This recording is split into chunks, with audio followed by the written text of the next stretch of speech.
Hello guys, welcome back to my channel. Ayan, meron tayong ginagawang Ford Explorer. Ayan guys, ang issue nito ay ang injector sa number 3. Malakas ang buga. Hindi na siya gumagana, kaya palyado. Ayan siya guys. Ang tres pala nito ay nasa likod. Doon pa naman yung Simtek. Late lang. Late lang yun eh.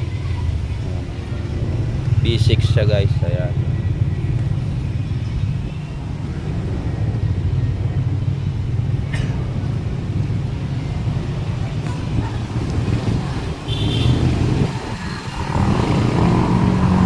Ito lang yan sa Sandragon Auto Supply.